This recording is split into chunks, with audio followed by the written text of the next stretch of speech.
नरेंद्र मोदी, अमित शाह, भूपेंद्र पटेल और मोहन यादव पिए तो पता चले कि आम लोगों की जिंदगी कैसी होती है। लेकिन मोदी को इन सब से कोई मतलब नहीं है। उनके सत्ता के लालच में आम आदमी की जिंदगी में जहर घुल चुका है। कांग्रेस ने एक पोस्ट में बीजेपी के जहरीले मॉडल के बारे में बताया है। उस पोस्ट में कांग्रेस ने क्या कुछ लिखा है आपके सामने ला रहा हूं। कांग्रेस, ये लंबा चौड़ा लेकिन बीजेपी का जहरीला मॉडल। गुजरात की राजधानी गांधीनगर में गंदा पानी पीने से 150 से ज्यादा लोग अस्पताल में भर्ती हैं, जिनमें ज्यादातर बच्चे हैं। पिछले कई दिनों से गंदा पानी लोगों के घरों में सप्लाई हो रहा था। बहुत शिकायतों के बाद भी सरकार ने कोई सुनवाई नहीं की और अब लोगों की जान पर बनाई है। याद रहे, इंदौर में गंदा पानी पीने से 15 लोगों की मौत हो गई और हजारों लोग बीमार हैं। वहां भी यही कहानी दोहराई गई थी। बीजेपी लोगों के घरों में जहर बांट रही है और सवाल पूछने पर उसे फोकट के सवाल बतला रही है। मध्य प्रदेश में पिछले 20 साल से और गुजरात में पिछले 30 साल से बीजेपी की सरकार है, जहां ये पीने का साफ पानी तक मुहैया नहीं करवा पा रहे हैं। सवाल है, क्या यह जहरीला पानी बीजेपी के नेता, मंत्री और खुद नरेंद्र मोदी पी पाएंगे? बड़ा सवाल है। दोस्तों, आप में से बहुतों ने अमिताभ बच्चन की फिल्म मैं आजाद हूं देखी होगी।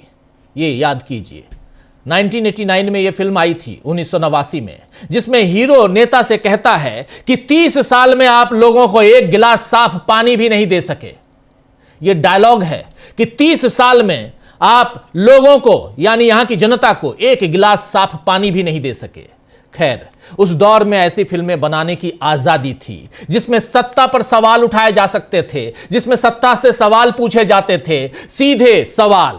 लेकिन आज की तारीख में गंदे पानी पर मध्य प्रदेश फाइल्स या गुजरात फाइल्स तो विवेक अग्निहोत्री नहीं बनाएंगे और न ही नरेंद्र मोदी उनका प्रचार चुनावी राज्यों में करेंगे। विवेक अग्निहोत्री का नाम आपने सुना होगा। फाइल्स खेलते हैं, फिल्में वैसे ही बनाते हैं जिससे नरेंद्र मोदी, और वो फिल्में बनाते हैं जहां चुनाव होता है, जैसे बंगाल फाइल्स अभी कुछ दिन पहले बनाया। ऐसे ही जहां चुनाव होने वाले होते हैं वहां के नाम से एक फिल्म बना के ले आते हैं, कश्मीर फाइल्स। बल्कि मोदी तो चुनावी राज्यों में जाकर बताते हैं कि कौन सी योजनाएं शुरू करने वाले हैं, और जैसे ही चुनाव जीता तो वो उस बारे में भी भूल जाते हैं। पहले आप याद कीजिए, जब बिहार गए थे ढेर सारी योजनाओं की बात कर रहे थे। अब ढेर सारी योजनाओं की बात हो रही है पश्चिम बंगाल के लिए, असम के लिए। बुलेट ट्रेन की बात चलती है तो वंदे भारत ट्रेन की बात चलती है। मोदी की इस जुमलेबाजी पर कांग्रेस ने एक पोस्ट किया है। इस पोस्ट को देखिए। कांग्रेस इस पोस्ट में, इस वीडियो में कांग्रेस क्या कुछ जुमलेबाज लिखकर ये साफ साफ इस वीडियो को, जरा वीडियो सामने लेके आइए। मोदी और बीजेपी को सिर्फ चुनाव जीतने से मतलब है, इसके लिए वो जनता से झूठे वादे करती है। बिहार चुनाव से पहले बीजेपी ने बिहार के लोगों को जुमला दिया था कि देश की पहली वंदे भारत स्लीपर ट्रेन पटना से दिल्ली के बीच चलेगी। अब जैसे ही वहां सरकार बनी, वो अपनी बात से पलट गई। अब अगले इलेक्शन को देखते हुए पहली वंदे भारत स्लीपर ट्रेन असम के गुवाहाटी से बंगाल की राजधानी कोलकाता तक चलेगी। दोनों राज्यों में इसी साल चुनाव होने हैं। साफ है, मोदी के हर वादे का मतलब सिर्फ एक जुमला है, वो जनता को केवल ठगना जानते हैं। साफ साफ सीधा प्रहार कांग्रेस का नरेंद्र मोदी पर इस वीडियो के जरिए। तो अब मोदी के मुताबिक असम को वंदे भारत स्लीपर ट्रेन का तोहफा मिलने वाला है। हालांकि इस बार बीजेपी के लिए असम मुश्किल राज्य साबित होने वाला है। हिमंता बिस्वा शर्मा वहां के मुख्यमंत्री हैं और हिमंता बिस्वा शर्मा से लोगों की नाराजगी दिख रही है और कांग्रेस ने अपनी तैयारियां काफी मजबूत की हैं। अब प्रियंका गांधी को भी असम में अहम जिम्मेदारी दी गई है। प्रियंका गांधी असम स्क्रीनिंग कमेटी की चीफ हो गई हैं, यानी अध्यक्ष बनाया गया है प्रियंका गांधी को। प्रियंका गांधी सहित 5 राज्यों में कांग्रेस पार्टी ने अपने स्क्रीनिंग कमेटी के चीफ को नियुक्त कर दिया है, और जिसमें टीएस सिंहदेव को उधर तमिलनाडु और पुदुचेरी की जिम्मेदारी दी गई है। वीके हरिप्रसाद को जिम्मेदारी दी गई है पश्चिम बंगाल की, और ऐसे ही केरल की जिम्मेदारी भी दी गई। मुझे अभी ध्यान नहीं आ रहा है, ध्यान आते ही वो भी बताऊंगा। लेकिन अभी अमित शाह और मोदी तो असम का चक्कर लगा आए हैं। आने वाले वक्त में उनके दौरे अब वहां बार बार होंगे। वहीं अमित शाह अभी चुनावी राज्य तमिलनाडु भी पहुंच चुके हैं, जबकि उनके जहां से वो अमित शाह, आपको याद है गांधीनगर से अमित शाह सांसद हैं, जहां से अमित शाह सांसद हैं, वहां 150 लोग अस्पताल में भर्ती हैं गंदा पानी पीने से, दूषित जल पीने से। लेकिन वो पश्चिम बंगाल 3 दिन रह के आए, अब तमिलनाडु पहुंच चुके हैं। देश में भले हाहाकार मचा है। एक तरफ अंकिता भंडारी का मामला उत्तराखंड में गर्म है, और आप जानते हैं कि अंकिता भंडारी के मसले पर उत्तराखंड से लेकर आज दिल्ली के जंतर मंतर तक हंगामा मचा रहा, लेकिन कोई फिक्र नहीं है, क्योंकि वहां तो डबल इंजन की सरकार है। मध्य प्रदेश, गुजरात का हाल हम देख ही रहे हैं। बाकी राज्यों में भी कहीं कानून व्यवस्था, कहीं आदिवासी दलित उत्पीड़न, कहीं उग्रवाद जैसी समस्याएं हैं, लेकिन गृह मंत्री और प्रधानमंत्री को चुनावी राज्यों के दौरों से ही फुर्सत नहीं है। और इन सब के बीच वेनेजुएला का जिक्र यहां जरूरी है। वेनेजुएला आप जानते हैं, जिस पर एक कल 2 और 3 तारीख की दरमियानी रात अमेरिका ने हमला बोला, जिसको अमेरिका सर्जिकल स्ट्राइक कह रहा है। वेनेजुएला के पदासीन जो वहां के राष्ट्रपति थे और उनकी पत्नी, दोनों को गिरफ्तार कर 40 लोगों की हत्या वहां हुई है, मौत हुई है, गिरफ्तार कर ले आए अमेरिका, और सख्त कानूनी कार्रवाई की चेतावनी दी जा रही है। इस मसले पर पूरी दुनिया में अभी हाहाकार मचा हुआ है। भारत से उम्मीद थी कि भारत इस पर कुछ कहेगा। आज भारत की प्रतिक्रिया आई है। भारत के विदेश मंत्रालय की तरफ से एक प्रेस रिलीज जारी की गई है, जिसमें हालात पर भारत अपनी दृष्टि बनाए हुए है और कह रहा है वेनेजुएला में शांति स्थापित हो, इसकी कामना कर रहा है। अमेरिका की भर्त्सना नहीं कर रहा है।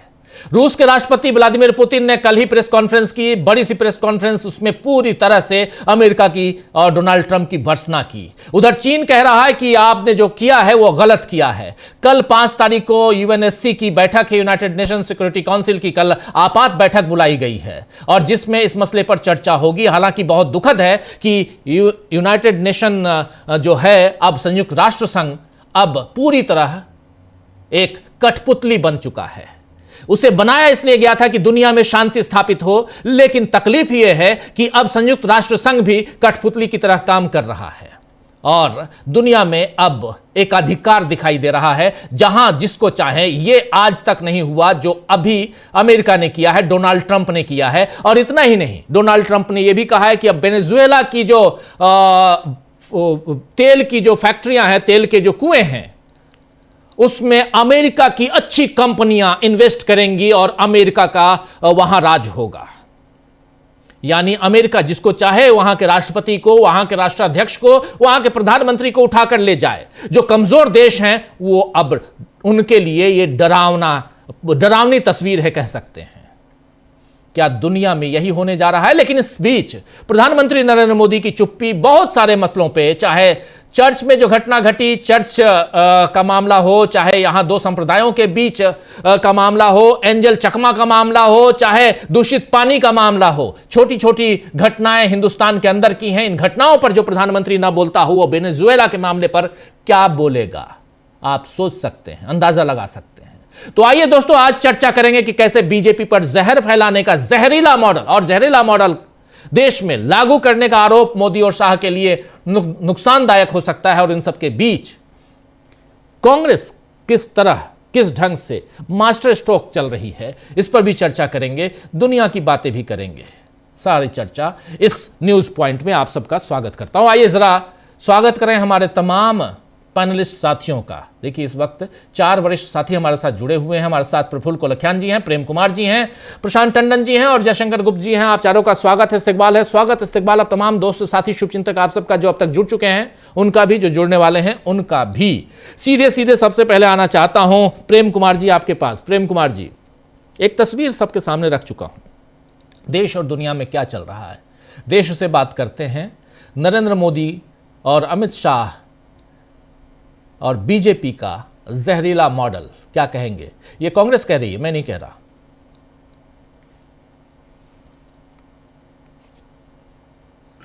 जी शुक्रिया राजीव जी। देखिए, जो दुनिया में घटना घट रही है और हमारे देश के भीतर जो घट रही है, जो बीते समय में डोनाल्ड ट्रंप से नरेंद्र मोदी की जो केमिस्ट्री दिखी थी, जिसका बहुत ढिंढोरा पीटा गया था, जिसमें नमस्ते ट्रंप हुआ था, अब की बार डोनाल्ड ट्रंप सरकार हुआ था, वो तमाम चीज़ें हुई थी। और इज़राइल के साथ में एक अलग किस्म का विदेश नीति अख्तियार की गई थी। पूरी हमारे देश की विदेश नीति को पलट दिया गया। और अब हालात ये हैं कि एक तरफ तो पड़ोसी देश पाकिस्तान है, जिसके साथ हम आतंकवाद का दंश झेल रहे हैं, और दूसरी तरफ उस पाकिस्तान के दोनों कंधे पर एक में चीन का हाथ है और दूसरे पर पाकिस्तान का हाथ है, अमेरिका का हाथ है। तो ये स्थिति है तब जब हमने अपने विदेश नीति को उलट दिया है। अब मॉरल हमारा ये भी नहीं है कि दुनिया में गलत हो रहा है तो उस गलत को गलत कह सके। हम इस अपनी विदेश नीति को उस स्थान पर ले आए हैं जो जिनको फांसीवादी दर्शन अच्छा लगता था, जिनको इजराइल पसंद आता है, जिनको डोमिनेंस ऑफ इंडस्ट्रियलिस्ट पसंद आता है, जो साम्राज्यवादी नीतियों को जायज ठहराते हैं, उपनिवेशवादी नीतियों को जायज ठहराते हैं, तो उनकी नीतियां कहीं ना कहीं डोमेस्टिक पॉलिसी में भी नजर आती हैं। जो असहिष्णुता डोनाल्ड ट्रंप वेनेजुएला के लिए दिखा रहा है, अमेरिका वेनेजुएला के लिए दिखा रहा है, वो असहिष्णुता अमेरिका में भी डोनाल्ड ट्रंप के लोगों ने तब दिखलाया था जब चुनाव में हार के बाद राष्ट्रपति भवन पर घुस गए थे। वो दिखाया था। वो अनडेमोक्रेटिक फोर्सेस हैं, आज ताकतवर जरूर बने, लेकिन अमेरिका में फिर भी उनके खिलाफ बोलने वालों की संख्या बहुत बड़ी है। पूरा ऑपोजिशन, सदन के नेता, अमेरिका के सदन के नेता, सब लोग बयान जारी कर करके डोनाल्ड ट्रंप की आलोचना कर रहे हैं कि ये गलत है। भाई, वेनेजुएला का शासक हमारी नजर में हो सकता है आतताई हो, क्रूर हो, लेकिन उसको किडनैप करके उठा करके नहीं लाया जा सकता है। ये आवाज अमेरिका में भी उठ रही है, लेकिन ये आवाज भारत में नहीं उठ रही है। ताज्जुब की बात है जी। कि भारत में ये आवाज नहीं उठ रही है कि वेनेजुएला के शासक को के साथ ऐसा क्यों किया गया। हम असदुद्दीन ओवैसी जी के बयान जो भी बहुत चर्चा में है उसका जिक्र करना चाहते हैं। वो कह रहे हैं कि अमेरिका वेनेजुएला के शासक को उठा करके ले आ सकता है, तो भारत पाकिस्तान में आतंकियों को जाकर उठाकर क्यों नहीं ला सकता है। ये बात वो कह रहे हैं। हालांकि उनके कहने का में सियासत है, लेकिन मेरे ख्याल से ये भाषा भी नहीं होनी चाहिए थी। भाषा तो ये होनी चाहिए कि ऐसा अमेरिका कैसे कर सकता है, एक स्वतंत्र और संप्रभु देश के शासक को उठाकर ले आए। और असदुद्दीन ओवैसी जैसे लोग वो उस उदाहरण को इस रूप में पेश कर रहे हैं कि अमेरिका कर सकता है तो आप भी करो, भले पाकिस्तान के शासक को मत उठाओ, आतंकियों को उठा कर ले। अरे, आतंकियों से लड़ने का हमारे पास नैतिक बल खत्म हो गया क्या? हम आतंकियों के खिलाफ पाकिस्तान के को जो शह दे रहा है उसको लेकर के क्या इंटरनेशनली सहमति बनाने की का मादा खो बैठे? पहले तो हम इस ओर आगे बढ़ रहे थे। कभी एक समय था जब पाकिस्तान को आतंकी देश मानने में लोगों को दिक्कत हो रही थी, लेकिन मनमोहन सिंह के दौर में हमने देखा कि उन्होंने जब डोजियर पर डोजियर सौंपे तो अमेरिका भी आतंकियों को प्रत्यर्पित करने के लिए बाध्य हो गया। हम वहां तक पहुंचे थे, पाकिस्तान को आतंकी देश घोषित किया जाए या लोग बोलने लगे थे, लेकिन आज एक बार फिर वो स्थिति उलट गई है। अब आतंकवाद के खिलाफ बोलने की हमारी शक्ति कम हो गई है। ये हालात हैं। अब ये हालात डोमेस्टिक पॉलिटिक्स में भी देखें तो चूंकि आज के शासक वर्ग ने नैतिकता खो दी है, सच को सच बोलना बंद कर दिया है, इसलिए अपने देश में भी वैसी ही पॉलिसी का अनुसरण कर रहे हैं, जिसमें आज कांग्रेस ने जो ट्वीट किया कि बीजेपी ही जहर है, जहर पानी में है दिखता है, जहर हवा में है दिखता है, लेकिन ये जहर पानी में, हवा में, फिजा में क्यों है? इसलिए कि शासन करने वाली पार्टी बीजेपी ही जहर है।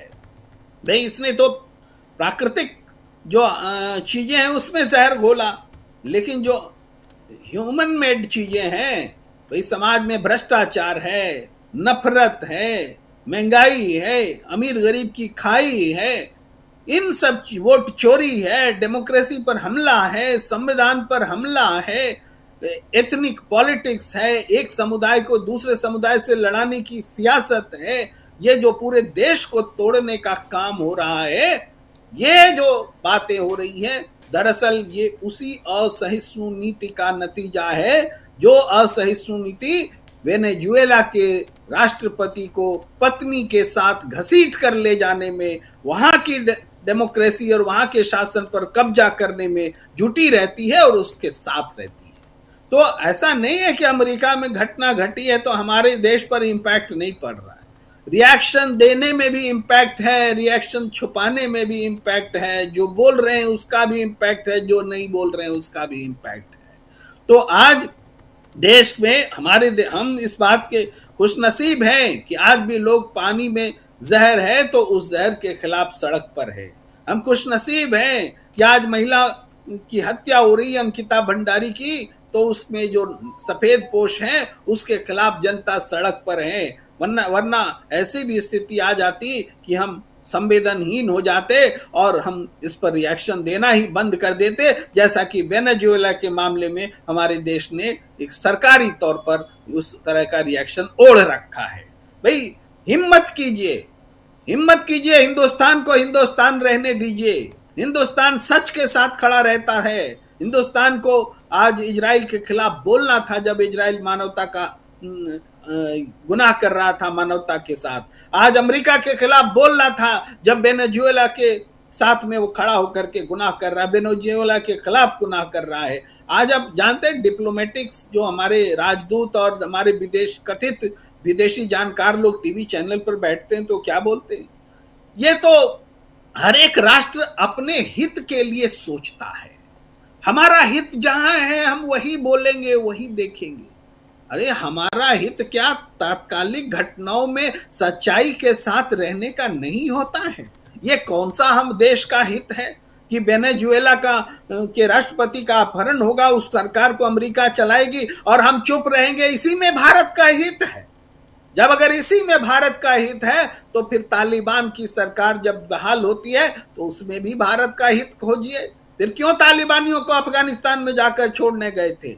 फिर क्यों आतंकवाद बोलते रहते हैं और आतंक का पीड़ित अपने आप को बताते रहते हैं? एक लाइन पर चलना होगा, सही क्या है और गलत क्या है। देश का हित सच्चाई से इतर नहीं हो सकता। और बहुत सही पीछे बीते दिनों बहस हुई थी, मोहन भागवत जो हैं वो शक्ति के साथ हैं, राहुल गांधी जो हैं सत्य के साथ हैं। जो सच्चाई के साथ होगा वही देश के साथ होगा, शक्ति के साथ होगा वो अमेरिका के साथ खड़ा होगा, डोनाल्ड ट्रंप के साथ खड़ा होगा, और जो सच्चाई के साथ खड़ा होगा वो वेनेजुएला के साथ खड़ा होगा। यही डोमेस्टिक पॉलिटिक्स में भी रास्ता अख्तियार करना होगा, यही इंटरनेशनल पॉलिटिक्स में भी रास्ता अख्तियार करना होगा। इसके अलावा कोई विकल्प ही नहीं है, कोई रास्ता ही नहीं है।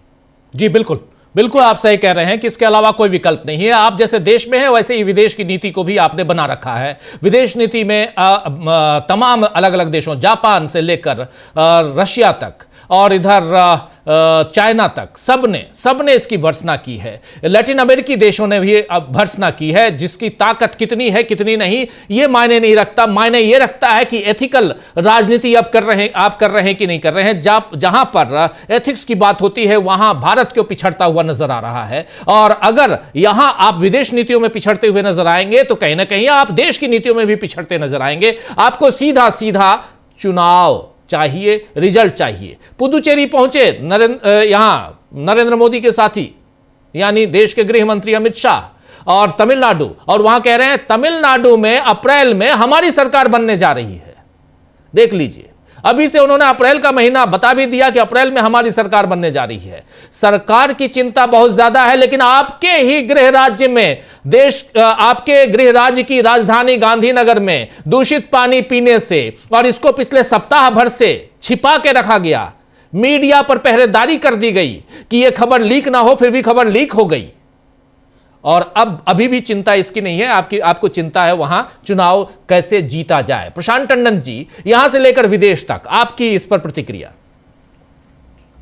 देखिए राजीव जी, आज पहला रविवार है इस साल का, तो जरा थोड़ा मोदी जी का सरकार का थर्ड टर्म का भी विजिट हम लोग कर रहे हैं।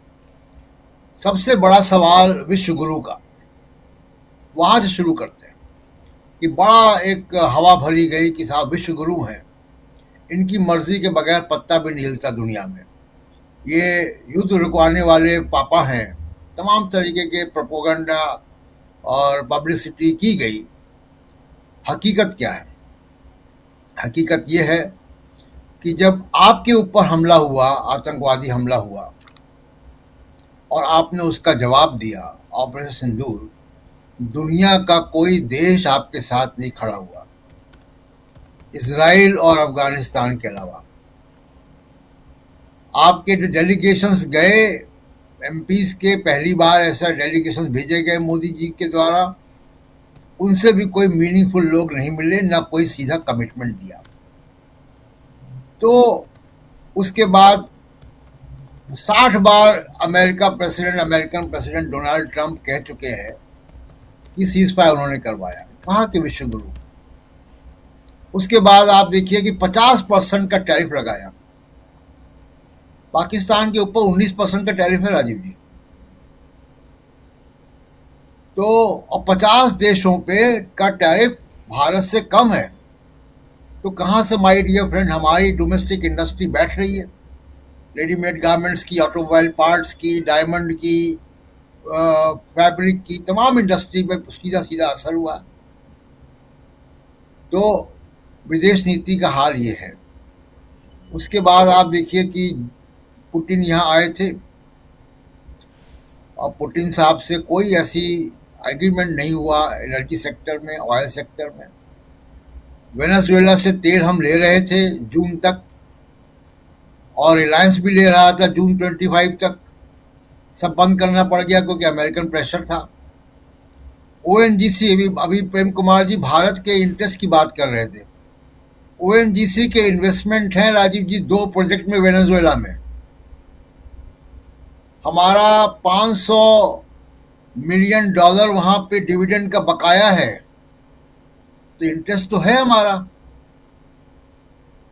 हमारे लोग हैं वहां पे, लेकिन हमारा इन्वेस्टमेंट है ओएनजीसी का, ओएनजीसी विदेश का 2 प्रोजेक्ट में वहां पे ऑयल के। तो इंटरेस्ट भी है हमारा। उसके बाद भी आप तो एक जो विश्व गुरु का एक नारा दिया गया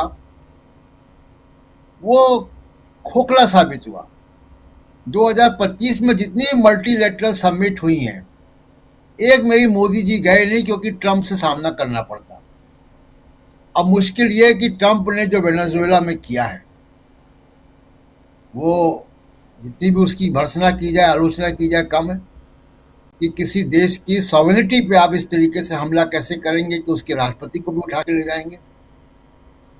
अब ये बताइए कि ट्रंप ने जिन देशों के ऊपर 50% का टैरिफ लगा दिया, हमारे भारत के अलावा, भारत भी और तमाम और देशों के ऊपर, तो हम कैसे नेगोशिएट करें अमेरिका से? ट्रंप से नेगोशिएट कैसे करेंगे? वो तो ले जाते हैं उठा के, कोई बोलने को भी तैयार नहीं। ना यूनाइटेड नेशंस अभी आप चर्चा कर रहे थे, ना कोई वर्ड पावर।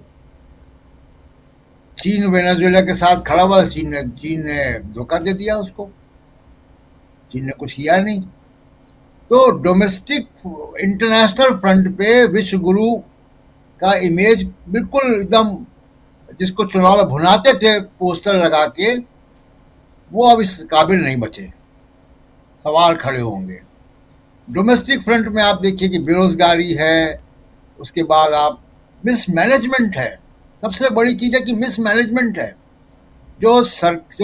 जो सिस्टम चला आ रहा था कांग्रेस के जमाने की सरकारों का, वो अब वो डगमगा रहा है। तो आप एक म्यूनिसिपैलिटी भी संभाल नहीं पा रहे हैं इंदौर की, जो कि पानी सप्लाई करती है, जिसको स्वच्छ भारत का, स्वच्छतम शहर का आपने नवाजा हुआ था 7 से 8 साल से। तो उसके अलावा आप देखिए कि लॉ एंड ऑर्डर की स्थिति, ईसाइयों पे हमले हो रहे हैं, मुसलमानों पे हमले हो रहे हैं, नॉर्थ ईस्ट के लोगों पे हमले हो रहे हैं, नस्लवादी हमले हो रहे हैं। भारत में ऐसा कभी नहीं होता था। रेप हो रहे हैं और पॉलिटिशियंस उसमें इन्वॉल्व हैं। आपके कोर्ट जो है वो रेप एक्यूज को छोड़ देते हैं, उसकी सजा को सस्पेंड कर देते हैं।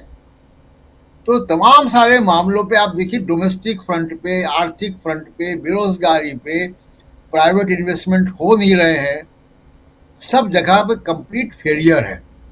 सिर्फ एक जगह सक्सेसफुल है कि 2025-2024 के लोकसभा चुनाव में 240 रहने के बाद एक झारखंड को छोड़ के सब चुनाव जीते। कैसे जीते वो भी विवाद का विषय है, लेकिन चुनाव जीते। वही एक जो पॉजिटिव बात है बीजेपी के पक्ष में जाती, वो ये है कि चुनाव जीते। इसलिए मोदी जी दर दर भटक, जम्मू कश्मीर भी है उसमें, जम्मू कश्मीर भी है, हाँ, जम्मू कश्मीर भी। लेकिन इसलिए मोदी जी दर दर भटक रहे हैं, कभी आसाम, कभी बंगाल, कभी पुडुचेरी, कभी केरला का भी प्लान बनाएंगे। अमित शाह जा रहे हैं केरला। एक भी चुनाव, अब ये चुनाव 2026 के चुनाव है, वो सब हिंदी पट्टी के बाहर के चुनाव है। अब हिंदी पट्टी के बाहर के चुनाव में, और सरकारें वहां अधिकांश जगह सरकारें भी इनकी नहीं है। रिकॉर्ड बताता है कि चुनाव वहीं जीत पाते जहां सरकारें होती हैं। तो इसलिए दर दर भटक रहे हैं कि एक भी चुनाव हारे 2026 में। पहला चुनाव वेस्ट बंगाल का होगा, सबसे बड़ी अग्नि परीक्षा है। एक भी चुनाव हारे तो इनको भयंकर दबाव, इनके ऊपर आंतरिक दबाव है। हम अभी इस पे चर्चा कभी अलग से कर लेंगे कि योगी जी की चुनौती क्या आ रही है, बीजेपी के अंदर क्या हो रहा है, वो भी एक अलग सिनेरियो है। लेकिन भयंकर रूप से मोदी जी के ऊपर दबाव बनेगा। जो कांग्रेस आज कह रही है कि मनरेगा को वापस करना पड़ेगा, एक भी चुनाव हारेंगे इनको बहुत कुछ वापस करना पड़ेगा, बहुत कुछ। और फिर वो 75 साल वाला जो मामला अटका हुआ है वो भी सामने आएगा। जो सवाल अमित शाह से कलकत्ता में एक पत्रकार ने पूछ लिया था, वो सब सवाल आएंगे। वो सब सवाल दबे हुए हैं क्योंकि चुनाव जीतकर आपने एक नैरेटिव जो है बिल्ड किया हुआ है। और एक उसमें आखिरी पॉइंट राजीव जी, कि मीडिया, अब मीडिया की स्थिति थोड़ा फर्क है। अब फर्क ये है कि मीडिया के कुछ मीडिया मालिकों को ये लग रहा है कि जैसे आपका डीबी लाइव है, तमाम सारे जो इंडिपेंडेंट मीडिया हाउसेस हैं, इनके व्यूअरशिप में भी आए वो, इसलिए थोड़ा सा ऑब्जेक्टिव, और कभी अरावली पे, कभी दिल्ली के प्रदूषण पे एक स्टैंड ले रहे हैं गोदी मीडिया के कुछ एंकर।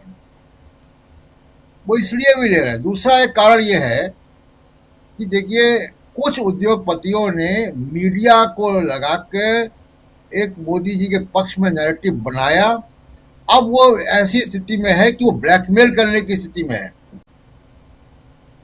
इसलिए थोड़ा थोड़ा पेंच कस रहा है वो, कि हमारी जो सपोर्ट है मीडिया के जरिए वो फ्री में नहीं है।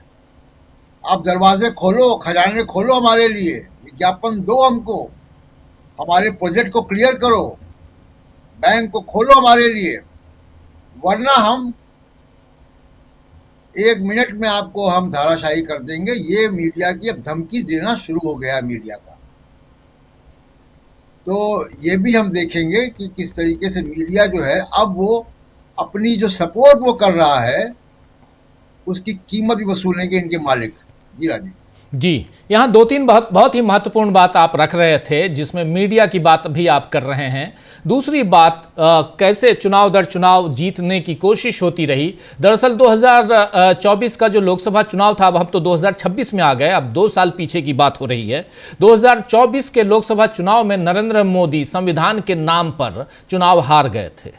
ये हम सब ने देखा। 240 सीटों पर बीजेपी वहां सिमट के रह गई, और 240 सीटों में भी वोट चोरी का मामला सामने आया, जिसको राहुल गांधी ने उजागर किया था। आप याद कीजिए कि और उसके बाद फिर हरियाणा का चुनाव, उसके बाद महाराष्ट्र का चुनाव, इन चुनाव में, चुनाव दर चुनाव, क्योंकि नरेंद्र मोदी के सामने एक चुनौती थी कि अगर इसके बाद और चुनाव हारते गए, क्योंकि हरियाणा का चुनाव श्योर शॉट हारने वाले थे, महाराष्ट्र का चुनाव श्योर शॉट हारने वाले थे, तो ये लग रहा था, फिर जम्मू कश्मीर और झारखंड का चुनाव तो हार चुके, ये लग रहा था कि हार का सिलसिला अगर इसी ढंग से जारी रहा तो फिर परिस्थितियां बहुत खराब हो जाएंगी। इसीलिए यहां वोट चोरी एक बहुत बड़ा इनके लिए टूल बन के सामने आया, ये लगता है ऐसा, और जो विश्लेषक हैं वो ये कहते हैं। एक दूसरी बात जो आपकी बात में जोड़ रहा हूं, दूसरी बात बहुत महत्वपूर्ण, जिसके बाद सीधे जयशंकर जी आपके पास आऊंगा, फिर प्रफुल्ल जी आपके पास आता हूं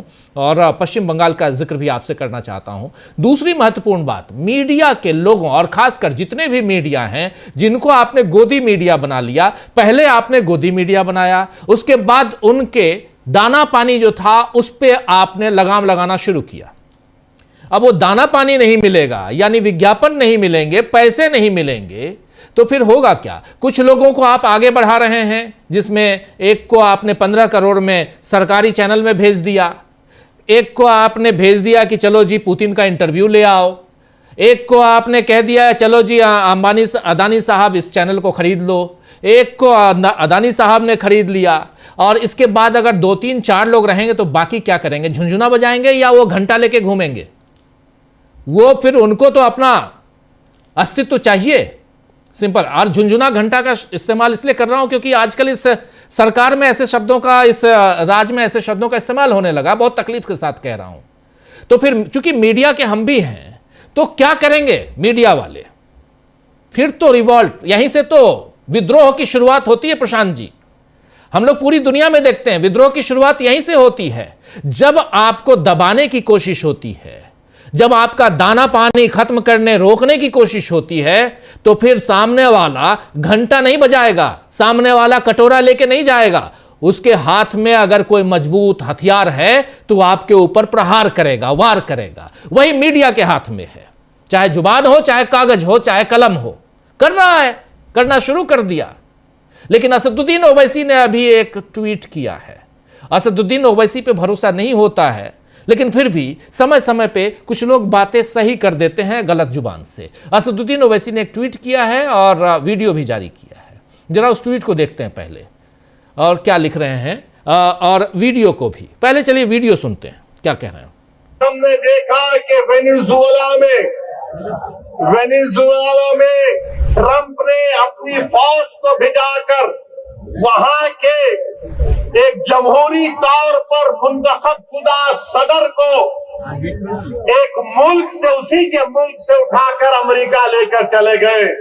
नरेंद्र मोदी जी, अमित शाह, देवेंद्र फडणवीस, जब ट्रंप अपनी फौज को भिजाकर वेनेजुएला से कदमी को उठा सकता है, जब सऊदी अरब यमन में मुखल्ला के पोर्ट पर बमबारी कर सकता है, मोदी जी हम आपको कह रहे हैं, आप पाकिस्तान में भिजाकर जो मुंबई की सड़कों पर साजिश करने वाले 9/11 के जालिम लोग हैं, चाहे वो मसूद अजहर हो या फिर लश्कर तैयबा का वो जालिम शैतान हो, मोदी जी 56 इंच का सीना है तो भिजा कर उठाकर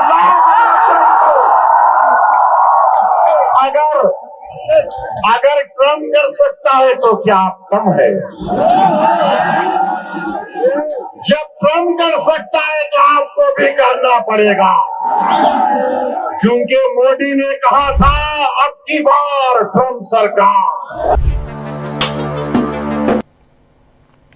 फुला दिए, गुब्बारा बना दिए। चलिए गुब्बारे की हवा निकालने की कोशिश कीजिए जरा जयशंकर जी। बहुत कुछ है बातें, जहरीला मॉडल, इस जहरीले मॉडल की जरा पोल खोलिए। राजीव जी, एक तो जो अमेरिका ने अपनी गुंडागर्दी या दादागिरी दिखाई है वेनेजुएला में, उसके खिलाफ मुझे लगता है कि पूरी दुनिया को एकजुट होना चाहिए। अब पूरी दुनिया में कौन कौन एकजुट होगा, कौन नहीं होगा, ये तो मालूम नहीं है, क्योंकि आज वेनेजुएला के साथ हुआ है, कल किसी और देश के साथ हुआ जहां संसाधन दिखाई दे। चूंकि अमेरिका की अर्थव्यवस्था बहुत खस्ता हाल हो चुकी है, ये तो सबको मालूम है।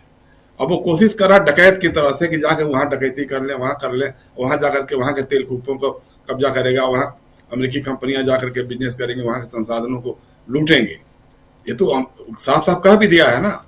लेकिन ये जो असदुद्दीन ओवैसी कह रहे हैं ये बहुत गलत बात है। मतलब आप, हमारे मित्रों ने भी कहा है कि आप पाकिस्तान में आतंकवादियों को उठा कर ले आइए, यह कह करके आप वेनेजुला में ट्रंप की हिमाकत को कहिए या उसकी जो खुराफात है, जो बदमाशी है, गुंडागर्दी है, उसको आप सपोर्ट कर रहे हैं।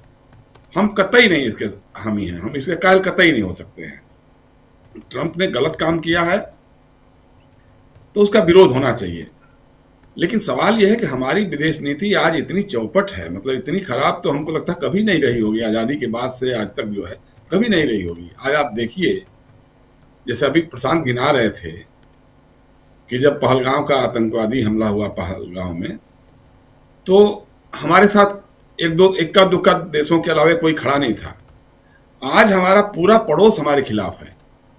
पड़ोसी देशों में हम कहीं नहीं कह सकते हैं कि कौन सा देश 100% हमारे साथ है या हमसे उसका दोस्ताना रिश्ता है। जिस बांग्लादेश को बनाने में भारत की बड़ी भूमिका रही, वो बांग्लादेश भी हमारे खिलाफ हो गया है। अब सवाल है कि जिस ढंग का माहौल आप बना रहे हैं, जैसे आपने अभी कहा कि जहरीला माहौल की बात कर रहे हैं, बहुत सारे जहर, जैसे बताया कि आप भाजपा खुद ही जहर है। देखिए, इंदौर में जहर पिलाया, पानी में प्रदूषित पानी पिलाया, गांधीनगर में पानी पिलाया, ये तो छोटी छोटी जगहों की बातें हैं। असल बात यह है कि जो आपने पूरे देश को सांप्रदायिकता का जहर जो पिलाया है, नस्लवाद का जो जहर पिलाया है, उसकी कीमत तो पूरे हिंदुस्तान को भुगतनी पड़ रही है, पड़ेगी। अब आप देखिए, उत्तराखंड में जिस तरह से त्रिपुरा के एंजल चकमा की हत्या हुई, उसकी नाक नक्श देख करके कि चाइनीज है तो मोमोज है, तो किस तरह की बातें हम लोग कर रहे हैं, हमारे यहाँ के लोग कर रहे हैं। हमको शर्म नहीं आती है? हम खुद को भारतीय भी कहते हैं और इस तरह की बातें करते हैं। उसी तरह से देखिए, अब आईपीएल खेल हो रहा है यहाँ पर। आईपीएल में अगर शाहरुख खान की टीम ने मुस्तफिजुर रहमान को ले लिया, बांग्लादेश के क्रिकेटर को, तो हर बार खेलता ही है, वो क्रिकेट का खेल है ना। तो अगर वो अपनी टीम में शामिल किया है, उसका बोली लगा करके लाया है, अब उसका विरोध हो रहा है जम करके। कोई ऐसा अल्लू बल्लू जितने पाखंडी बाबा जो है भगवा वस्त्र पहन करके घूमने वाले हम मक्कार, ये बोलने लगे हैं, फतवा करने लगे हैं कि उसकी जबान काट के लाओ, तो ये कर दो, वो कर दो। अरे भैया, उस टीम का कोई स्पॉन्सर जूही चावला है, जूही चावला के बारे में क्यों नहीं बोल रहे हो? नहीं जयशंकर जी, इसमें एक बात और महत्वपूर्ण है। नीलामी जो होती है, बोली जो लगती है खिलाड़ियों की, वो ऑर्गेनाइज कौन करता है? उसमें कौन कौन से खिलाड़ी आएंगे, वो कौन ऑर्गेनाइज करता है? या शाहरुख खान ऑर्गेनाइज करता है क्या? वो तो बीसीसीआई करता है। बीसीसीआई करता है। जय शाह को पकड़ो ना भाई, वही तो। जय शाह को पकड़ो, आईसीसीआई का चेयरमैन है, आईसीआईसी का चेयरमैन है, उसको पकड़ो तो वो नहीं करेंगे आप। लेकिन ये माहौल बनाने की कोशिश हो रही है कि साहब गजब है, मतलब सांप्रदायिक जहर जो फैला दिया है, बात बात पे कर, चूंकि उसमें शाहरुख खान का नाम मुसलमान है, उसकी पूरी देशभक्ति, उसके पूरे परिवार की देशभक्ति को आप ये कर रहे हैं, शर्म नहीं आती है? तो ये इस जहर की काट जो है बड़ा मुश्किल कर दिया इन लोगों ने, ऐसा फैला दिया है, क्योंकि यही इनके पास एकमात्र उपचार या औजार जो भी कह सकते हैं आप, राजनीति का औजार बच चुका है, जिसके जरिए चुनाव जीत सके या जीतते आ रहे हैं, जो भी कर रहे हैं। हालांकि वो भी नाकाफी साबित हो रहा है। 2024 के लोकसभा के चुनाव में एकदम नाकाफी हुआ, तब ये चुनाव आयोग की मशीनरी पर और SIR जैसे सारे ताल तिकड़म करके ला रहे हैं।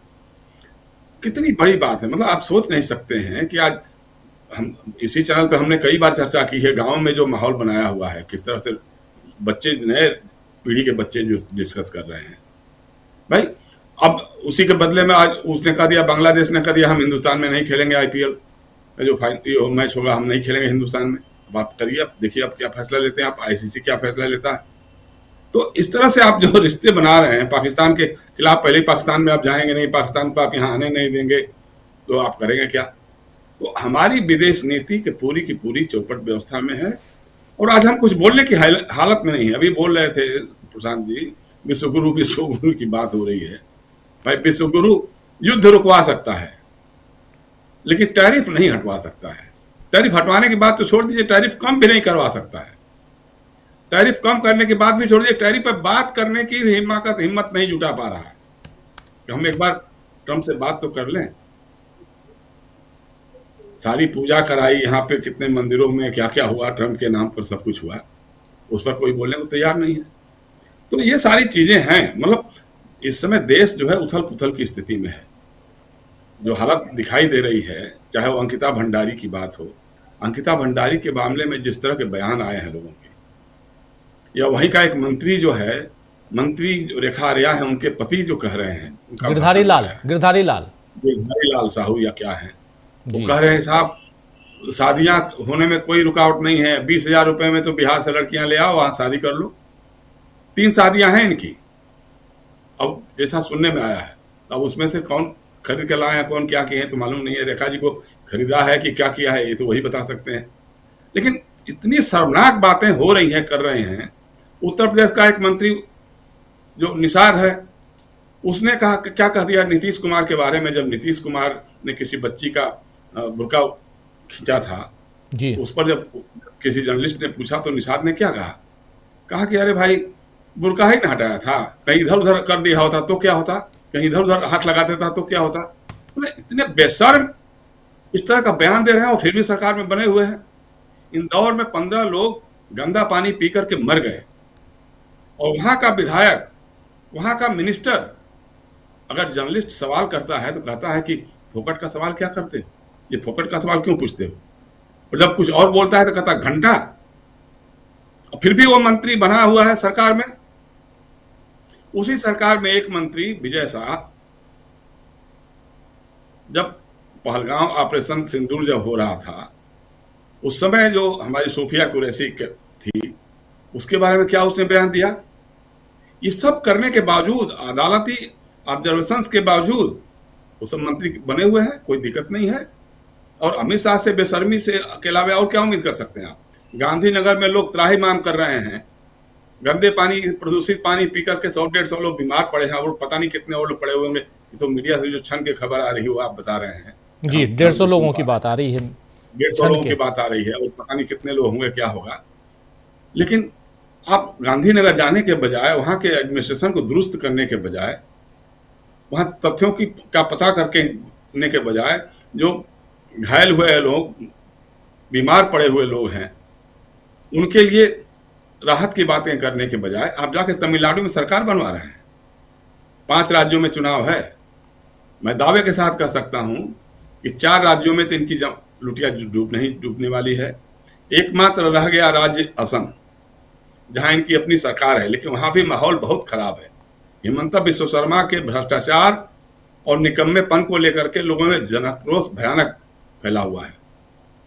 और अभी आपने देखा वहां तो चूंकि गौरव गोगोई बहुत ही लोकप्रिय नेता है, मुझे लगता है कि अभी इस दौर में जो सबसे समझदार युवा नेता के रूप में जो विकसित हुआ है वो गौरव गोगोई है। लोकसभा में भी जो हमने सुना उनको, और वो संगठन के लोकसभा में उपनेता विपक्ष हैं, लोकसभा में उपनेता विपक्ष है और असम में उस आदमी ने पार्टी को खड़ा कर दिया है और वहां का इंचार्ज अब प्रियंका गांधी को बना दिया है। अब प्रियंका गांधी में लोग इंदिरा गांधी की तस्वीर देखते हैं, इसमें तो कोई दो राय नहीं है। और इंदिरा गांधी असम में काफी लोकप्रिय थी, काफी उनका ये था। तो अगर प्रियंका गांधी वहां जाएंगी और कांग्रेस पूरी ताकत झोंकेगी वहां पर, तो मुझे लगता है कि चुनाव आयोग अपना काम करेगा ही करेगा। उसके बावजूद बहुत अच्छी हालत में बीजेपी वहां पे नहीं दिखाई देगी। बंगाल की हालत देख ही रहे आप, केरला तमिलनाडु सर पटक के मर जाए, लेकिन ये 2-4-10 MLA से ऊपर की बात कभी सोच भी नहीं सकते हैं, ऐसा संभव ही नहीं है। तो चुनाव तो ये हारने जा रहे हैं। और इसलिए ये मामला तो है, चूंकि अभी इसके पहले जो चुनाव हुए हरियाणा, दिल्ली, महाराष्ट्र, बिहार, अब इन्होंने तो अपना ताल तिकड़म करके चुनाव जीत लिया और एक अश्वमेध यज्ञ का घोड़ा लेकर के दौड़ना शुरू कर दिया। लेकिन मुझे लगता है कि ये घोड़ा बंगाल से लेकर आसाम तक, केरल से लेकर तमिलनाडु और पुडुचेरी में फिसल के गिर सकता है। जी राजीव जी, ये अश्वमेध का घोड़ा है या कौन सा घोड़ा, लेकिन ये इतना जरूर है कि वोटों की चोरी होती रही है और इसके प्रमाण राहुल गांधी ने दिए और इस पर और मुहर तब लग जाती है जब राहुल गांधी के सवालों का जवाब चुनाव आयोग नहीं देता है। पहले तो कह रहा था, पहले प्रेस कॉन्फ्रेंस में चुनाव आयोग की हलफनामा दीजिए या देश से माफी मांगिए, लेकिन उसके बाद चुनाव आयोग चुप हो गया। तो चुप्पी आखिर मौनम स्वीकार लक्षणम, यानी आप अगर चुप हैं इसका मतलब है कि आप उसे स्वीकार कर रहे हैं, आपकी चुप्पी स्वीकारोक्ति है का कारण होती है, ये कई बार कहा जाता है। तो क्या यहां पर चुनाव आयोग आगे भी अपने उस क्रम को बढ़ाएगा? एसआईआर की प्रक्रिया जारी है कई राज्यों में, 12 राज्य, उसमें पश्चिम बंगाल भी है। असम में एसआईआर नहीं बल्कि एसआर करवाया गया है, स्पेशल रिवीजन, और उसमें सब जगह वोट कटे हैं, वोटर्स कटे हैं, लेकिन असम में 4 लाख वोटर बढ़ गए, 4 लाख वोटर बढ़ गए हैं इस बार एसआर में। खबर भी आप लोग सुन चुके होंगे। लेकिन इसके अलावा तमिलनाडु है जहां ठीक ठाक संख्या में वोटर्स कट गए, केरल में वोटर्स कट गए, पुदुचेरी में कट गए, और इसके बाद क्या इन राज्यों पर जो कि आज के हालात हैं वैसी हालत में जो दावा कर रहे हैं अमित शाह, इन हालात से इतर जो दावा कर रहे हैं, क्या वो सही साबित होने वाला है? क्या अप्रैल में तमिलनाडु में बीजेपी की सरकार बनने जा रही है? अगर सरकार केरल में, तमिलनाडु में, पुदुचेरी में और असम में और पश्चिम बंगाल में बन जाती है बीजेपी की सरकार, तो 1000% ये तय मानिए कि वहां कुछ गड़बड़ हुआ है, ये तय मानिए, क्योंकि एक लंबी एंटी इनकम्बेंसी है। लेकिन इन सब के बीच ये जो जहरीला मॉडल जिसका उल्लेख कर रही है कांग्रेस पार्टी, इस मॉडल का असर कितना पड़ने जा रहा है राज्यों के चुनाव में? और क्या या सिर्फ ये कुछ बातें, हवाई बातें हैं जो यहीं की वहीं यहीं धरी रह जाएंगी और फिर चुनाव दर चुनाव बीजेपी जिस पर फोकस्ड है वो जीतते चली जाएगी? जरा सुनना चाहता हूं, समझना चाहता हूं प्रफुल्ल जी आपसे, और हमारे साथी अमलेंदु उपाध्याय जी भी जुड़ गए हैं इस कार्यक्रम में। अमलेंदु जी, आपका स्वागत करता हूं इस चर्चा में। प्रफुल्ल जी। साथियों को नमस्कार। देखिए सर, ये तो जहरीला, तो ये हवा पानी सबको जहरीला बना रहे हैं। हम जानते हैं कि इनका हमेशा दुधारी तलवार पर चलते हैं। 60-70 हजार करोड़ रुपए का पानी, बोतलबंद पानी का कारोबार है। वो उस कारोबार में लोग हैं, उस कारोबार को और समृद्ध करने के लिए भी सारा खेल किया जा रहा है, और इसलिए भी इन पानी के आपूर्ति पर ध्यान नहीं दिया जाता है। और जाहिर है कि गुजरात में, और जहाँ पर ये शायद गांधीनगर बता रहे हैं, मुझे लगता है कि हमारे गृह मंत्री का चुनाव क्षेत्र भी गांधीनगर ही है, तो वो वहाँ से हैं, अडवाणी जी का क्षेत्र रहा है और काफ़ी गुजरात का केंद्र है। और यहाँ इंदौर जो सबसे सुरक्षित और स्वच्छ शहर माना जाता था, वहाँ इस तरह की घटना हुई है, बहुत ही दुखद है।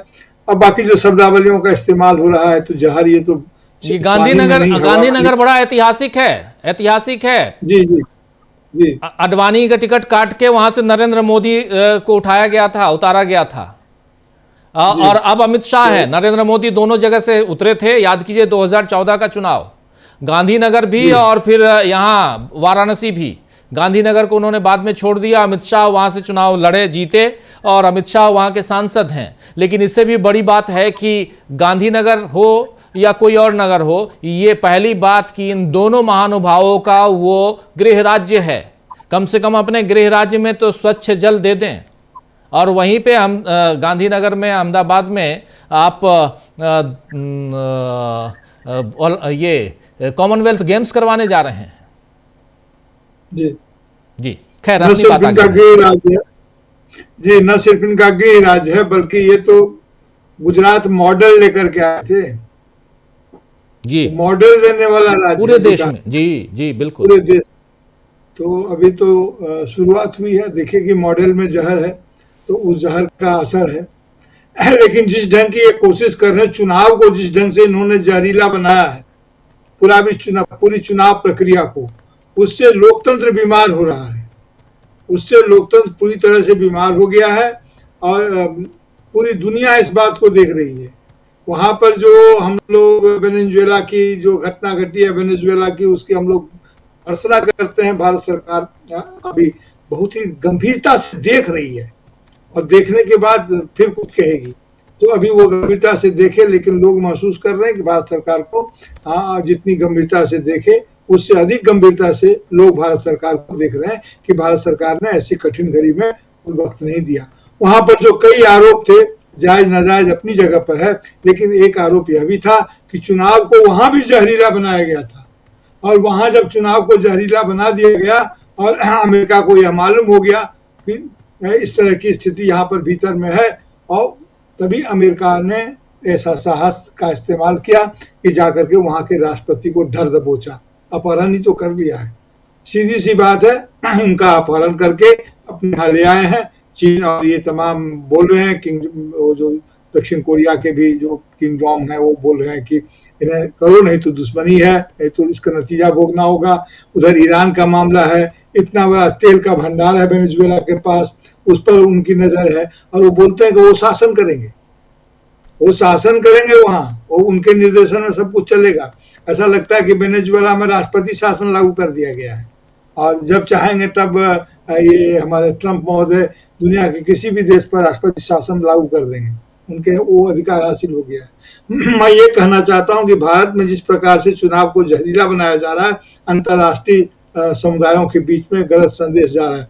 भारत के विपक्ष ने तो हमेशा अपनी मैच्योरिटी दिखाते हुए विदेशी मामलों में हमेशा उनको आंतरिक सपोर्ट किया है, भारत सरकार के साथ खड़े रहे हैं। अभी भी जो स्थिति होगी, जो भी भारत सरकार का निर्णय होगा, मुझे लगता है कि निश्चित रूप से विपक्ष उनके साथ खड़ा होगा। लेकिन सरकार अगर देशी मामले में, घरेलू राजनीति में अगर विपक्ष के साथ या पूरे देश के साथ खड़ी नहीं होती है विपत्ति की घड़ी में, तो ये बड़ा भारी मुश्किल की चीजें होंगी। इसलिए वहां पर तो हो रहा है, जो चीन का संबंध इससे है, ईरान में मामला अलग फंसा हुआ है, यूक्रेन में अलग फंसा हुआ है। ये तेल के खेल की राजनीति कहां से कहां ले जाएगी। विरोध और दुनिया भर में हो रहे हैं, अमेरिका में भी हो रहे हैं, भारत में भी इसका विरोध होना चाहिए था। पता नहीं वो भी राजनीतिक पार्टियां क्या सोच रही है। कल से तो भारत में अपनी आंतरिक समस्याओं पर भी बातचीत होगी, कल से शायद 5 तारीख है, तो कल ही से मनरेगा पर भी यहाँ पर बातचीत होगी अपने यहाँ भारत में, कांग्रेस पार्टी का जो कार्यक्रम है। कुल मिलाकर वो वातावरण ऐसा बन गया है कि जो हवा को जो जहरीला जिसकी बात आप कह रहे हैं वो कह रहे हैं। और बांग्लादेश की जो घटना घटी है, जिस ढंग से क्रिकेट से इन्होंने दबाव डाल करके, अब ऐसा लगता है कि पता नहीं ये सरकार जो है सो फांसीवादी ताकतों के दबाव में आ गई, फ्रिंज एलिमेंट के दबाव में आ गई, या खुद ही फांसीवादी है। ऐसा लगता है कि खुद ही किसी दबाव में नहीं आई, ये खुद ही फांसीवादी आचरण कर रही है और पूरे देश को दबाव में ले रही है। अब जानते हैं कि हमारे पड़ोसी देश के साथ रिश्ते खत्म हो गए, खराब हो रहे हैं। बांग्लादेश हमारा दुश्मन नहीं है, हमने बांग्लादेश को दुश्मन बनाया।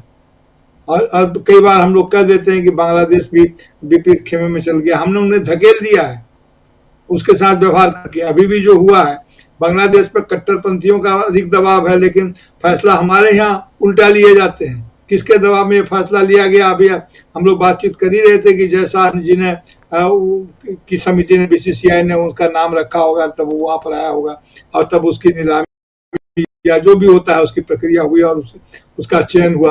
और आज आप उसे हटाने की बात करें, अब अलग से कह दिया कि T20 हम नहीं खेलेंगे। अगर ऐसी बात हो जाती है तो कल को पूरी दुनिया खेल के मैदान में भी आपको बहिष्कृत कर देगी, और तब आपका क्या हुआ? खेल तो एक माध्यम है, एक रिश्ते बनाने के लिए, वातावरण को सही और सुलूक करने के लिए। और ये समझते हैं कि इसका पश्चिम बंगाल में उनको राजनीतिक लाभ होगा। अभी तो चुनाव केंद्रित सब कुछ करते हैं, तो पूरा असर होगा पश्चिम बंगाल की राजनीति पर। इसका कोई अच्छा असर नहीं होने जा रहा है, क्योंकि पश्चिम बंगाल के लोग इसे भी थोड़े से हिंदू मुस्लिम उस तरह से नहीं सोचते जैसा वो सोचते हैं। देश के मामले को लेकर को बिल्कुल सोचते। जी प्रफुल्ल जी, आपका वीडियो डाउन हो रहा, माफी चाहूंगा, मैं रोक रहा हूं आपको, लेकिन बहुत इंपॉर्टेंट बातें जो आप रख रहे थे, बहुत महत्वपूर्ण बातें यहाँ रख रहे थे, और आगे भी चर्चा जारी रखते हैं। जरा जल्दी से आता हूं अमलेंदु जी आपके पास। अमलेंदु जी, बहुत कुछ है, देश और दुनिया दोनों जगह, दुनिया में अभी हाहाकार मचा हुआ है। आधी दुनिया ने इस पूरे मसले को, वेनेजुएला के मसले पे आधी दुनिया ने इसकी भर्त्सना की है, लेकिन भारत ने भर्त्सना नहीं की है। भारत ने 3 शब्दों में, 3 लाइन में अपनी बात रखती है।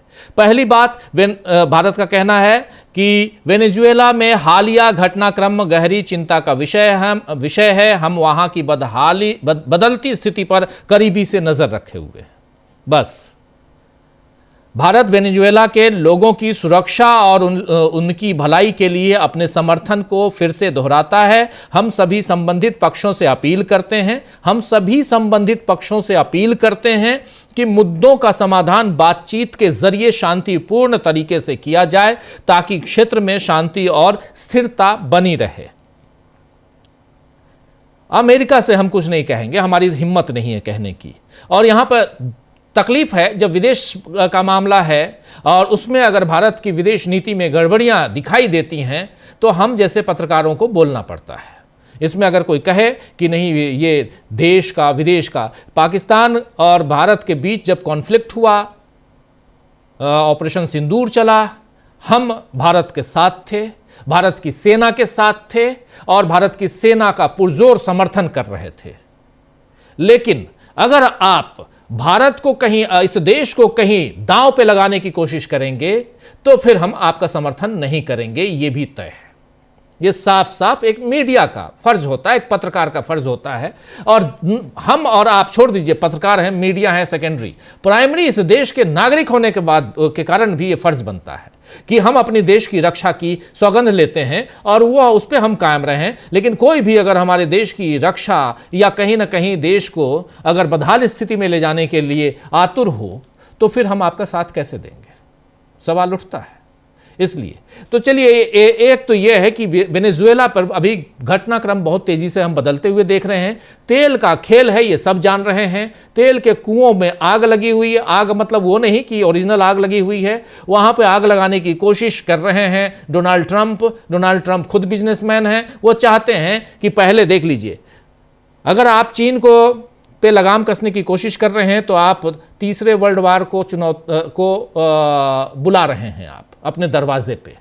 आप चीन को रोकने की कोशिश कर रहे हैं, ईरान से चीन को रोकने की कोशिश कर रहे हैं, वेनेजुएला से, और भारत को आपने रोकने के धमका के आपने रोकने की कोशिश कर दी रशिया से, जहां से भारत तेल खरीद रहा था। भारत भी रशिया से तेल लेता है, ईरान से तेल लेता है, वेनेजुएला से उतनी मात्रा पहले लेता था, अब तो बिल्कुल नहीं।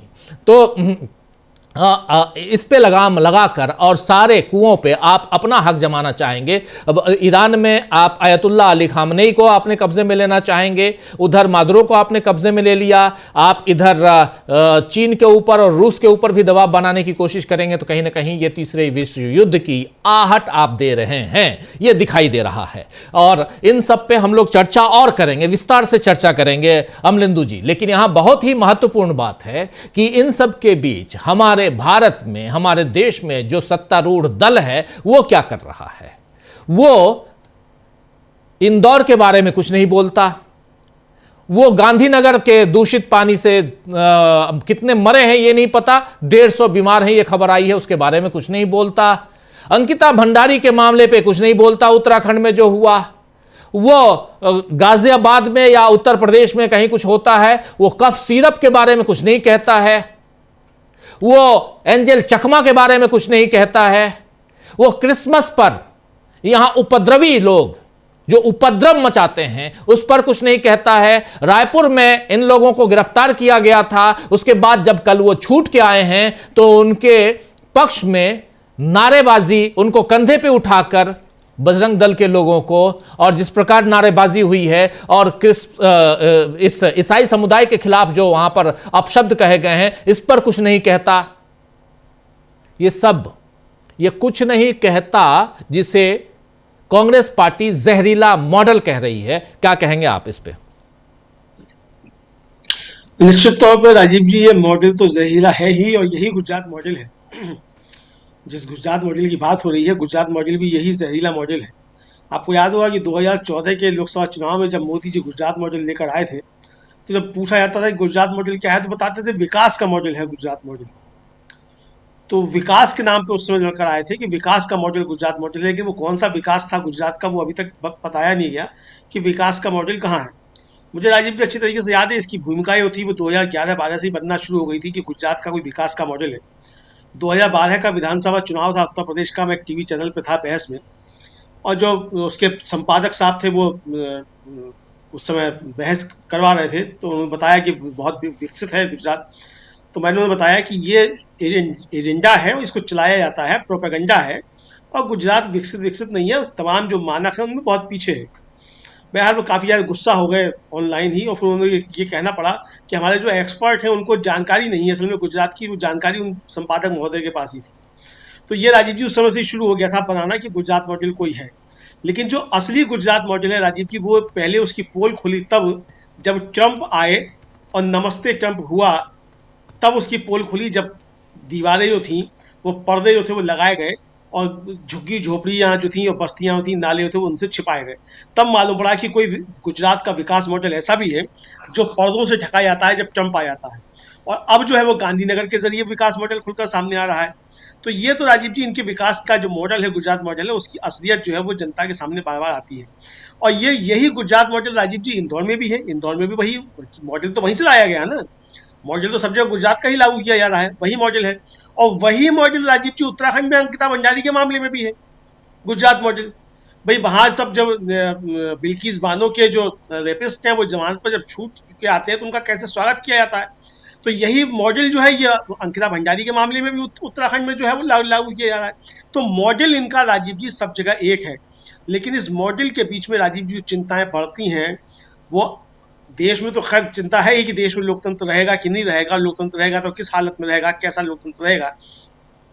लेकिन दुनियावी स्तर पर भी राजीव जी लोकतंत्र को जो खतरे पैदा हो रहे हैं वो भी काफ़ी ज़्यादा गंभीर चिंता का विषय है। उस पर भारत सरकार को एक सख्त स्टैंड लेना चाहिए था।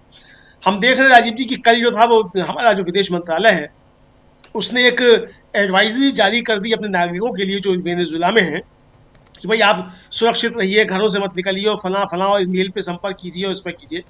और आज अभी 4 या 5 घंटे पहले एक जो है ये बयान जारी किया गया जो आपने बताया, उसमें भी कहा गया है कि हम वहाँ की बदलती परिस्थितियों पर नज़र रखे हुए हैं। भाई नज़र रखकर आप क्या करेंगे, कौन सी बदलती परिस्थितियाँ हैं? एक संप्रभु राष्ट्र का चुना हुआ राष्ट्रपति जो है उसको दूसरी देश की सेना आए और उसके घर से उठाकर ले जाए, तो ये कौन सा जो है बदलती परिस्थितियाँ जिस पर नज़र रखी जा रही है? अगर ट्रंप राजीव जी अपने यहाँ कोई FIR दर्ज कराकर किसी देश के राष्ट्रपति को उठवा सकता है, तो राजीव जी हमारे यहाँ गुजरात का मुख्यमंत्री था, उसका भी प्रतिबंध था अमेरिका में जाने पे। तो क्या अमेरिका ऐसा कर सकता था कि गुजरात के मुख्यमंत्री को उठवा ले इसी तरीके से, और हम क्या उसको स्वीकार कर लेते? तो ये बहुत गंभीर चिंता का विषय है कि जिस तरीके से ट्रंप साहब की दादागिरी जो है, दादागिरी अमेरिका पहले भी करता था, लेकिन इस तरीके की दादागिरी जो अब तो खुलकर जो है दादागिरी सामने है, और उनके जो सांसद महोदय हैं, अमेरिकी सांसद सीनेटर जो हैं, वो खुलकर कह रहे हैं कि हमने पूरी दुनिया को संदेश दे दिया है कि अमेरिका के लिए जो चुनौती बनेगा उसके साथ हम यही करेंगे। तो राजीव जी जो आपने कहा कि भाई ये तीसरे विश्व युद्ध के मुहाने पर दुनिया खड़ी है, और ऐसे समय में भारत की तरफ से कोई सदी हुई प्रतिक्रिया क्यों नहीं आई है? हमने अभी तक इसकी निंदा क्यों नहीं की? रूस और चीन जो है वो साफ तौर पर इसकी कड़ी शब्दों में निंदा कर रहे हैं, क्यूबा ने इसकी निंदा की है, आधी दुनिया इसकी मजम्मत कर चुकी है, लेकिन हमारी सरकार जो है राजीव जी इस मसले पर खामोश है। आखिर प्रधानमंत्री नरेंद्र मोदी के श्री मुख से एक शब्द क्यों नहीं निकला है? सवाल तो ये भी उठता है। और जो हमारा विदेश मंत्रालय है वो एक 2 लाइन की विज्ञप्ति जारी कर देता है कि हम वहाँ की परिस्थितियों पर नजर रखे हुए हैं। आखिर भारत सरकार की तरफ से इस तरीके का कोई वक्तव्य क्यों नहीं आया कि हमारा स्टैंड इस समय क्या है? अगर UN चार्टर का उल्लंघन हो रहा है और इस तरीके से किया जा रहा है, तो इस पर क्या हम UN के सदस्य नहीं हैं? भारत जब ये बार बार बात करता है कि साहब हमको भी सुरक्षा परिषद का सदस्य बनाया जाए, तो सुरक्षा परिषद का सदस्य बनने के लिए क्या ये सही मौका नहीं है कि हम अपनी आवाज़ उठाएं कि अब ट्रंप गलत कर रहा है? और अगर इस तरीके की चीज़ें होंगी तो दुनिया तीसरे विश्व युद्ध के मुहाने में पहुंच जाएगी। दूसरी बात राजीव जी, जो वेनेजुएला के साथ परिस्थितियाँ हैं वो भारत के साथ परिस्थितियाँ क्या नहीं है लगभग मिलती जुलती? जैसा आपने जिक्र किया कि भाई तेल का मामला है, और कल ही राजीव जी चीन के जो शी जिनपिंग के राष्ट्रपति हैं उनके राजदूत कल वहीं थे काराकास में, वेनेजुएला में, और कल उनकी सुबह मुलाकात हुई है उनसे मादुरो से, और मदुरो से मुलाकात के बाद मदुरो ने अपने फेसबुक पेज पर वो चित्र जारी किए हैं और बताया है कि मेरी इनसे मुलाकात हुई है, और राजीव जी युआन में जो थे वो तेल का व्यापार वेनेजुएला के साथ हो रहा था उनकी उसमें, और उसी राज्य उठा लिया है। तो इसके जरिए ये संदेश जो है देने की कोशिश की गई कि हम चीन को भी बता रहे हैं कि अगर ऐसा व्यापार करोगे तो राजीव जी अगर ये चीन को संदेश देने की कोशिश है कि आप युआन में व्यापार करेंगे और डॉलर में नहीं करेंगे, तो क्या ये भारत के लिए संदेश नहीं है कि आप रूस के साथ व्यापार करेंगे रुपए में तो हम आपके साथ ये करेंगे? तो हमारी प्रतिक्रिया क्यों नहीं आनी चाहिए? लेकिन राजीव जी यहाँ निराश जो है विपक्ष भी कर रहा है, और विपक्ष इसलिए निराश कर रहा है कि जयराम रमेश 2.5 लाइन का एक वक्तव्य जो है ट्विटर पर डाल देते हैं, कांग्रेस के ट्विटर हैंडल पर वो वक्तव्य भी नहीं है, राहुल गांधी और मल्लिकार्जुन खड़गे की तब से इस पर अब तक कोई प्रतिक्रिया क्यों नहीं आई, ये भी सवाल उठते हैं राजीव जी। तो सरकार पे एक दबाव बनाया जाना चाहिए कि सरकार स्पष्ट इस पे स्टैंड ले। आपके संबंध होंगे ट्रंप के साथ, आपके संबंध होंगे पुतिन के साथ, आपके संबंध होंगे शी जिनपिंग के साथ, लेकिन अगर राजीव जी विश्व में व्यवस्था प्रभावित हो रही है और एक न्यू वर्ल्ड ऑर्डर सारे अमलेंदु जी, सॉरी टू से, सारी उम्मीदें हम विपक्ष से ही उम्मीद करें कि वेनेजुएला एक बारीक सी लाइन के साथ, एक बारीक से धागे से जुड़ी रहती है विदेश नीति। आपको उस धागे को मजबूत करना और बहुत संभाल के रखना है। और उसमें राहुल गांधी जाके विदेश में अभी गए हुए थे, बर्लिन में उन्होंने भाषण दिया, यहां पर आग लग जाती है, और कुछ भी बोलते हैं यहां आग लग जाती है हिंदुस्तान में। बीजेपी का जो सो कॉल्ड, जयशंकर जी के शब्दों को उधार लूं तो कनफुकुआ तंत्र जो है वो यहां पर राहुल गांधी की ऐसी तैसी करके रख देता है। यही कहेंगे ना जयशंकर जी, क्योंकि वो बिल्कुल ही चाहता है कि किसी ढंग से विपक्ष को हमेशा निगेटिव रूप से प्रचारित कर सामने रखा जाए, ताकि हमारी जो निगेटिव बातें हैं वो सामने ना आए। हमको तो पूछना चाहिए ना कि आखिर गांधीनगर में क्या चल रहा है, जरा बता दीजिए भाई, आप तो वहीं के हैं। हम ये कहेंगे कि राहुल गांधी ने उस पर क्यों नहीं कहा, इसका मतलब है कि हम उसी मामले को, जिस बात को ये आगे बढ़ा रहे हैं वो आगे बढ़ा रहे हैं। इसलिए मैं सॉरी टू से पहले ही बोला, इसलिए हमको ऐसी गलतियां नहीं करनी चाहिए, हमको ऐसी गलतियों में नहीं फंसना चाहिए। एक स्वतंत्र निष्पक्ष, हालांकि निष्पक्ष शब्द अपने पत्रकारिता के लिए मैं नहीं रखता हूं, लेकिन फिर भी अगर थोड़ी कहीं पर भी निष्पक्षता के साथ आपको विश्लेषण करना है तो फिर हमको उनके जाल में उलझना नहीं चाहिए। यहां मामला राहुल गांधी का नहीं है, मामला प्रधानमंत्री नरेंद्र मोदी का है। प्रधानमंत्री क्यों चुप्पी साधे रहे, और प्रधानमंत्री अभी तक इंटरनली एंजल चकमा की हत्या हो जाती है उस पर क्यों नहीं बोले।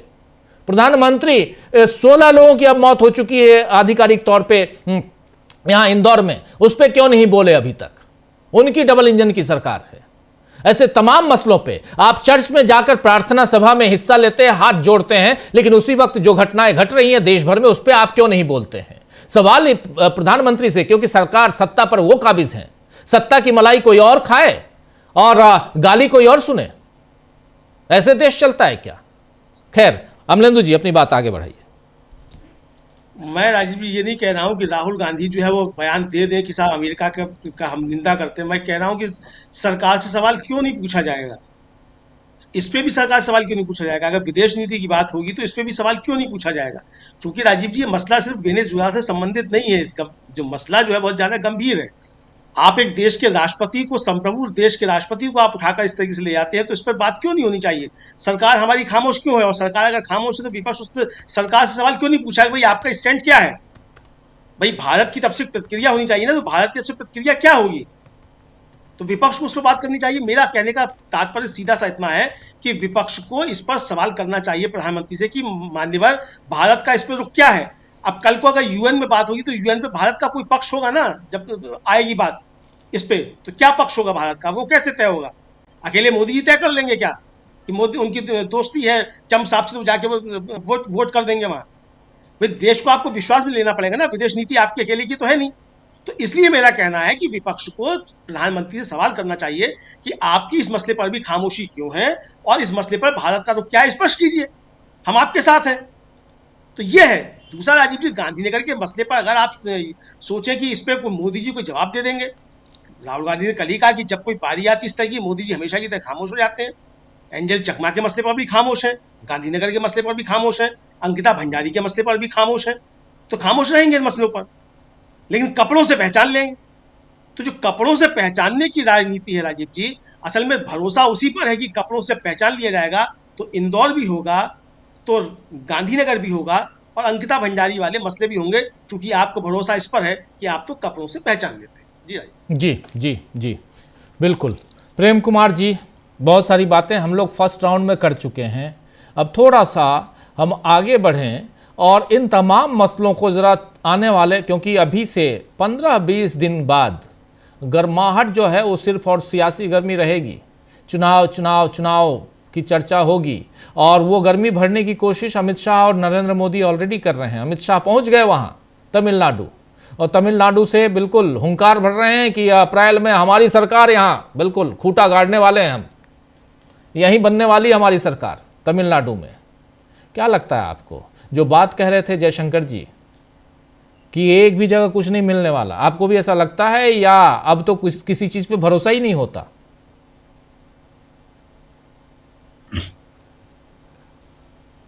अब भी बची हुई हैं, उम्मीद बची हुई है। जम्मू कश्मीर में बीजेपी रिजल्ट नहीं ले आ पाती है, जम्मू में ले आती है, कश्मीर में नहीं ला पाती है, इतनी तक तो बची हुई है। केरल में नहीं ला पाती है, तमिलनाडु में भी ये दावा जो है दुस्साहस है, क्योंकि दिखता नहीं है लेकिन दुस्साहस बीजेपी करती है और उसी में जहां संभव है वो कर पाती है। जैसे तमिलनाडु में तो उनको अच्छा सहयोगी भी नहीं मिल रहा है जो कि चुनाव जिता सके, लेकिन जिस दिन सहयोगी मिल जाएगा या सहयोगी बन जाएगा, क्योंकि वहाँ डीएमके और कांग्रेस के अलायंस के आगे कोई विपक्ष अभी खड़ा भी नहीं है, नया स्टार आया है सिनेमा का, वो प्रतिपक्ष बनने की कोशिश में है। एआईएडीएमके तो अपना मतलब इतना विश्वसनीयता खो चुका है, बीजेपी से साथ लेकर के चुनाव लड़ने में भी उनको दिक्कत होती है, बीजेपी इतनी अछूत किस्म से वहां बनी हुई है। तो ये सारी चीजें बताती हैं कि भाई मशीन भी कितनी बेईमानी करेगा, चुनाव आयोग भी कितना समर्थन करेगा, वोट चोरी भी भाई वही तो चोरी करेगा जहां चोरी की संभावना रहेगी। तो यहाँ पर थोड़ी उम्मीद दिखती है, जगती है। एक बात मैं कहूं, क्योंकि वापस उस विषय पर ही थोड़ा जाने का मन हो रहा है जी। अभी आईपीएल का बांग्लादेश की टीम का ऐलान हुआ है कुछ घंटों पहले, तो लिटन दास को कप्तान बनाया गया है, यानी एक हिंदू को कप्तानी सौंपी गई है।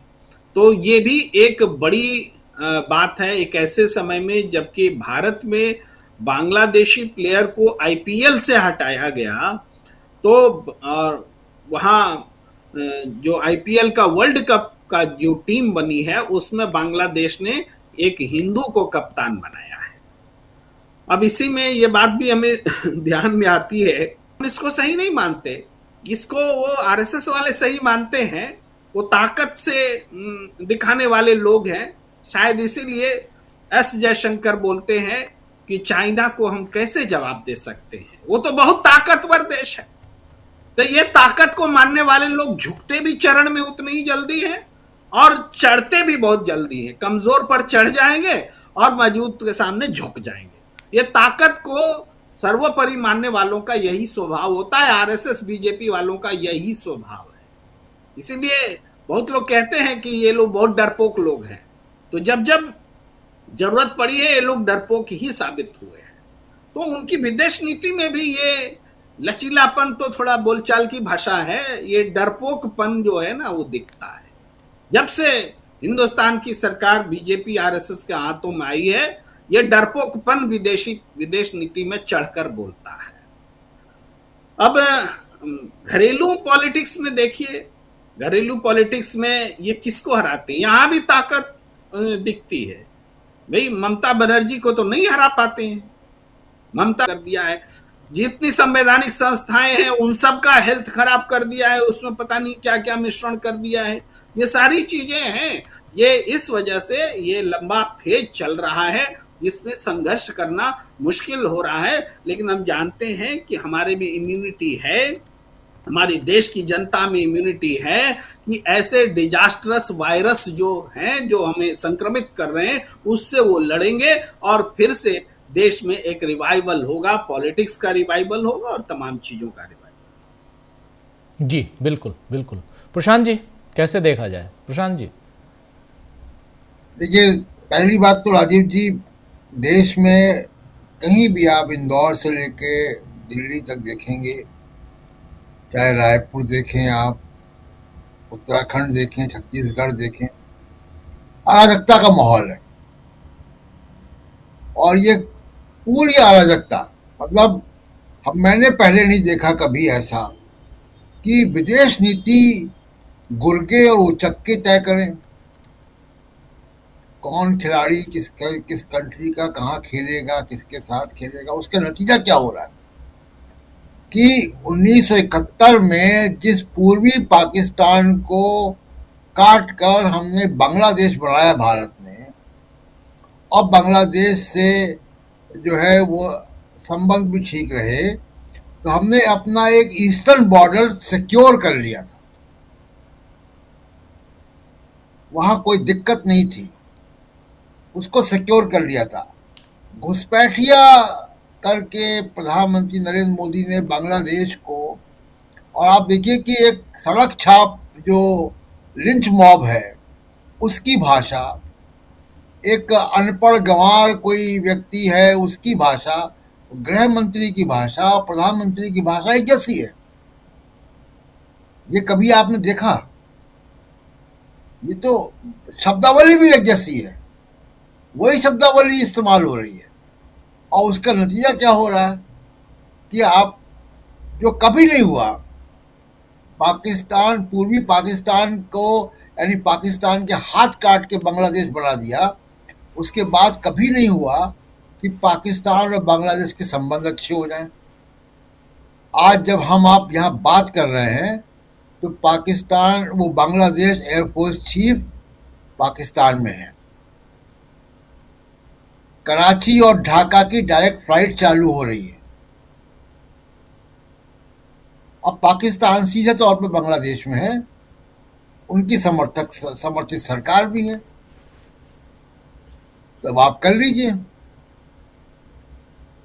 अभी तो गरीब रिक्शा चलाने वाले, काम ढूंढने वाले लोग घुसपैठिए के तौर पे आते थे, वहां से लश्कर तैयबा आएगा। तो पाकिस्तान का एक हाथ तो बन गया वापस, जिस हाथ को